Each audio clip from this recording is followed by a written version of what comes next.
Hi, I'm Chuck Benton. I'm one of the directors at the Ohio Gun Collectors Association, and I'm here with one of our displayers, who is Don Swanger, a member of the OGCA. It had been for some years. Here to display Cecil Brooks Rifle.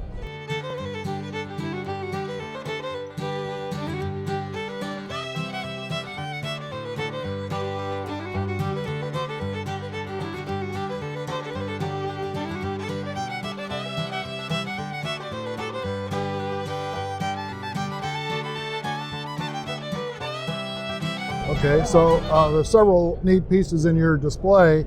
The key piece, of course, being the rifle. Yes. Why don't you tell us about just the rifle? I believe the rifle was probably started in 1938. And the reason I say that is because I've got a picture of Cecil in 1938 at the muzzleloading matches with that rifle. The rifle itself is stamped 1939, so it was completed in 1939. Again, it was just a beautiful piece, knowing it was Cecil Brooks, knowing again, it's a bench rest rifle, that he took the detail and the time to produce this. Yeah, the time is a big deal because Cecil was known to have spent several hundred hours building any of his guns, and you would think, since this is the beginning of his gun building, yes, that it probably had a lot more hours than that in it. Yes, something like this, it definitely more of a one-off. Everything had to be totally custom-made, handmade, hand-fitted. The barrel, the stock, the lock, the trigger mechanism, the Swiss butt plate is all custom fit. So what would you say is the most unique thing about this? I'm thinking that it's a competition type of gun. It is quite a few unique pieces though, but I would say that it's actually a bench rest competition target rifle. That it weighs 45 pounds. It is 50 caliber.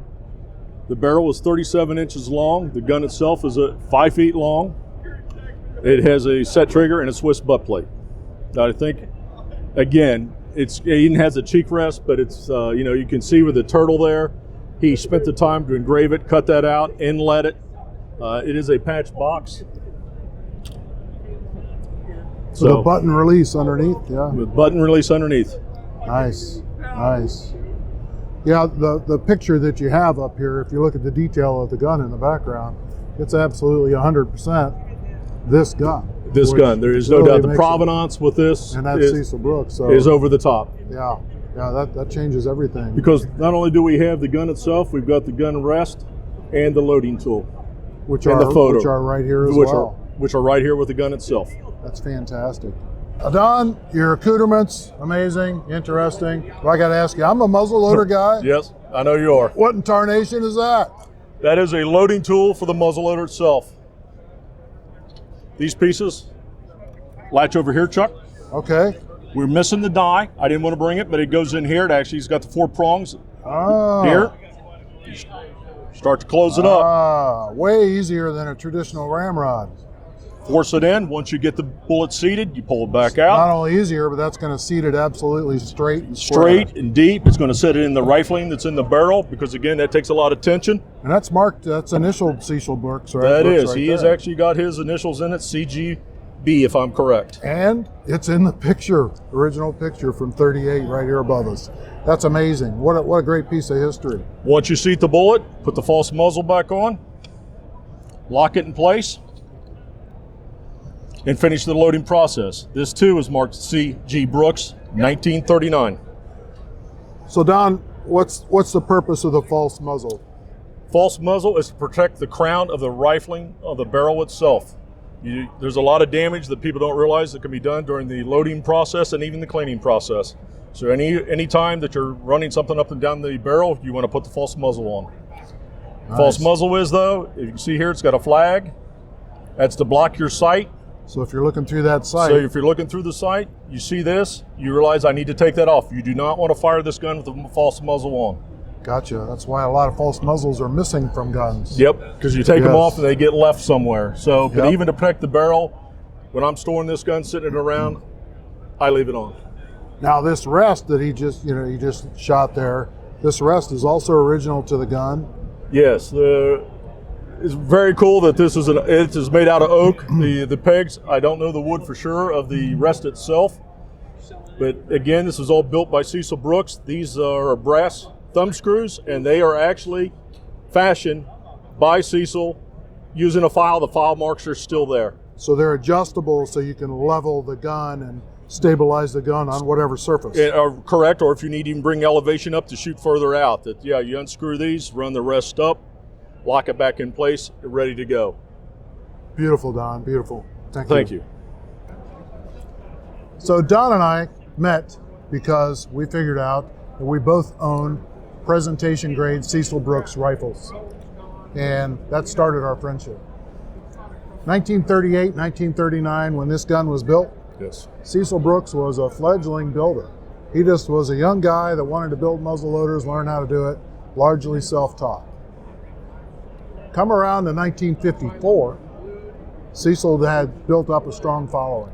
And a guy by the name of Mike Edson, retired Marine general, veteran of World War I and World War II, actually awarded the Congressional Medal of Honor for his actions at Guadalcanal. Retired General saw one of Brooks' rifles, was really impressed, and to shorten the story, asked Brooks to build a presentation grade rifle for the 1955 NRA convention to give to the keynote speaker.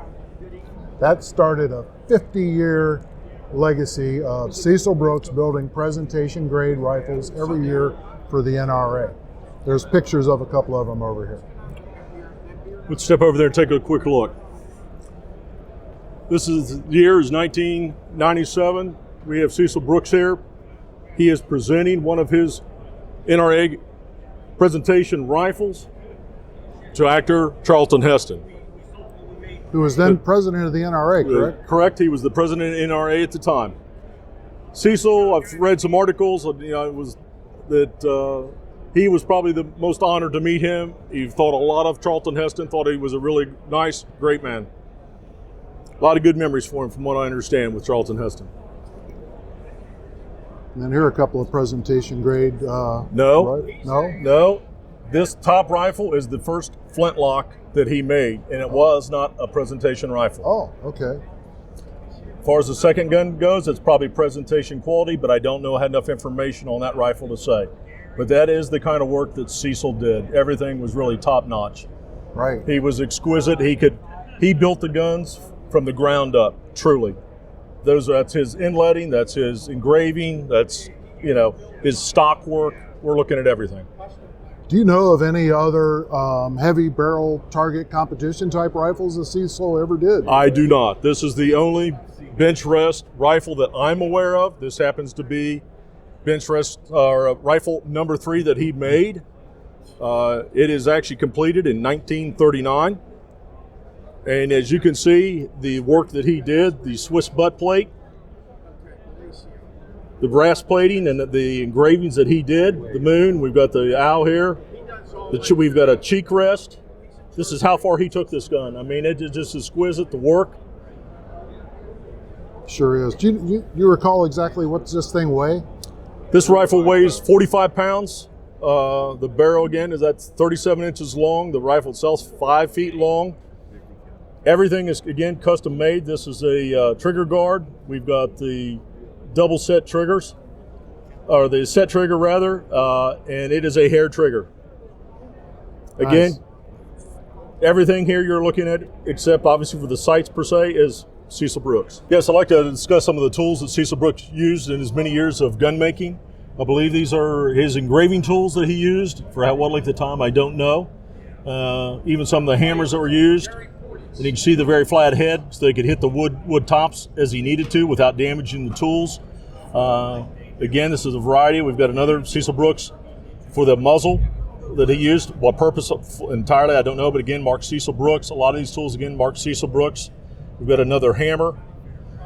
We've got even a photo of Cecil Brooks in his later years holding, I believe, a presentation rifle. Again, so we've got, this is for checkering tools. Line tool for checkering, more engraving tools, more engraving hand tools, small brass hammer, more engraving tools.